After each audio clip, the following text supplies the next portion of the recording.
So 7-4 is where we left off. Verifying identities.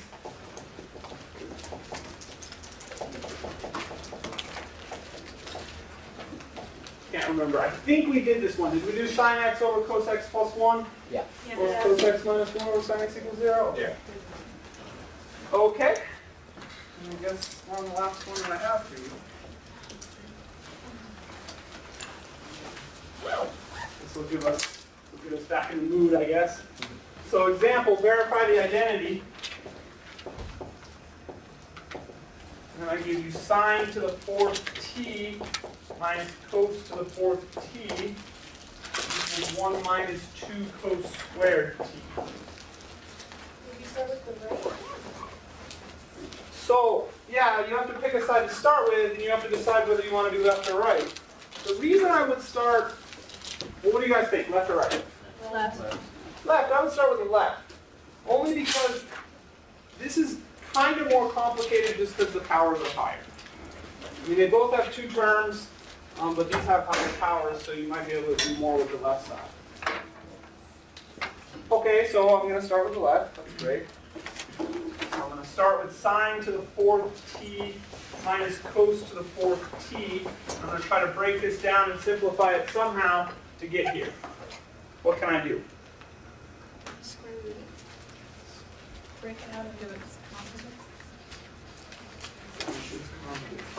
So you can't just square root things because that changes the problem. Like if you had an equation, you can square root both sides of the equation. But I like the idea of square rooting just because I want to turn a 4th power into a 2nd power somehow. But instead of using square root, you might want to try to use a factoring formula. Right? So I heard break it down into its conjugates, which is actually more correct because you really want to factor this using a difference of squares form. So kind of the prerequisite knowledge here is to be able to factor something like a to the 4th minus b to the 4th. How does this factor? Yeah, so well, let's go back a second. So a squared minus b squared is a minus b, a plus b, right? We can all agree on that.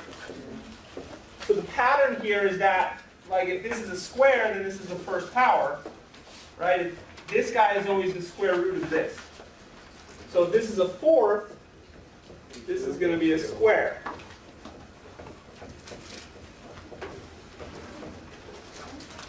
And you can check it because if you do a squared times a squared, you get a to the 4th.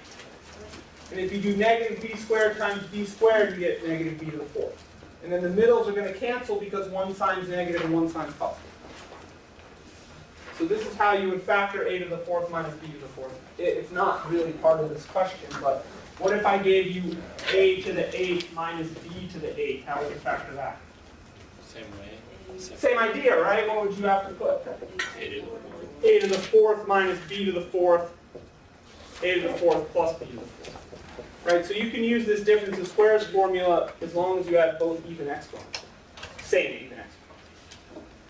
Which means back here in trig land, where we live right now, half a minute. So in trig land, how are we going to factor this?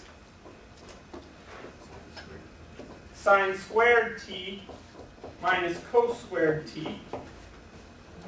This sine to the 4th becomes sine squared.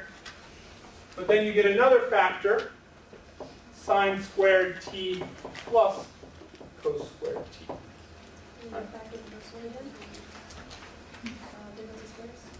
Right, so this is how sine to the 4th minus cos to the 4th breaks down.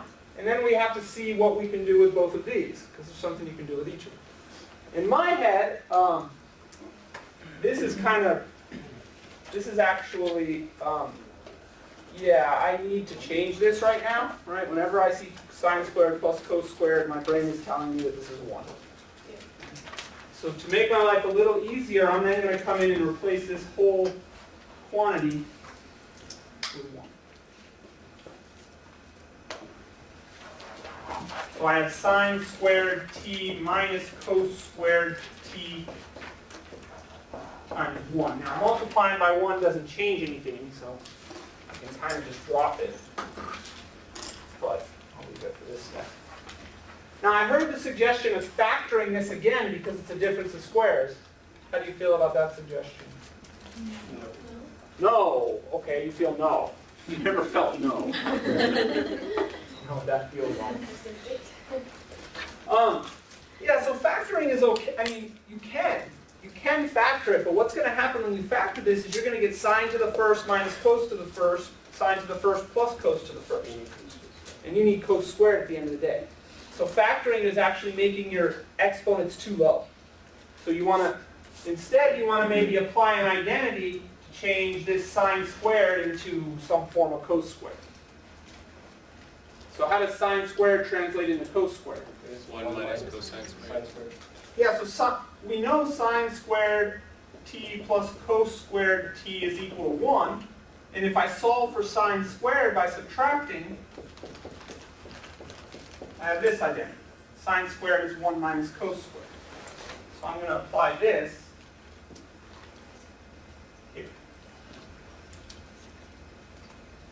My goal, the thing I'm trying to get to, only has cos squared. So I'm going to come in here and replace the sine squared with 1 minus cos squared.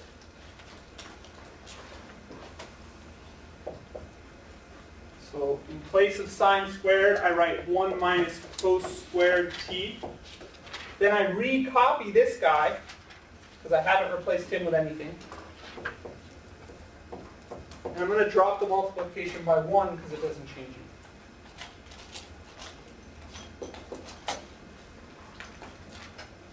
And I collect like terms. Negative cos squared t and another negative cos squared t should give me what? Negative 2 cos squared.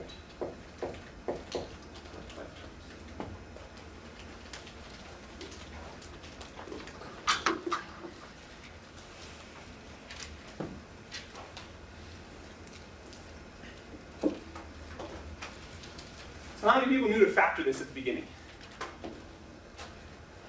So for those of you that did know, how did you know?